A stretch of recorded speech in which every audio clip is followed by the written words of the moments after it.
The border remains open for business even as the federal government remains shut down. But that's only one issue Nogales produce importers are braving. The other is if or when the tariffs could turn up on pressure on their trade. 13 News reporter J.D. Wallace reports from Nogales what they've seen and what they're watching for.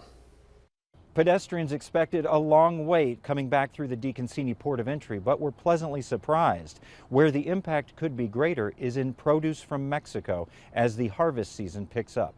I went across the border, went to visit some friends, and then bought some stuff at the shops, candy. Lucy Porter travels from Tucson to Mexico about once a month, and this time was not sure what her return would be like during the government shutdown. I thought it was going to be really difficult trying to cross back, but it wasn't too bad. And I have to tell you, they've done a fantastic job at CBP, and both at Mariposa Port of Entry and at DeConcini Port of Entry.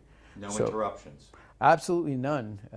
Of course, we're not at the peak of our season in the produce season, but we are ramping up. Jaime Chamberlain, president of Chamberlain Distributing, says the bigger impact could be on imports like produce because of tariff uncertainty that started this summer. But for right now, I think a lot of farmers were very hesitant. That could mean the next few months might not have as much Mexican produce as expected, such as the squash from Sonora seen here and loaded into a truck bound for Toronto. But if prices are driven higher, supply and demand comes into play. So you could have light supplies and still not have a tremendous amount of movement in your products because things may be too expensive at the retail. Chamberlain credits Mexico and the U.S. for continuing to negotiate, saying another 3 or 4 month reprieve could prompt farmers to grow more for later in the season and send their produce across a border still functioning for importers and pedestrians alike. They've been really, really great at the communication with the industry and with the community in general.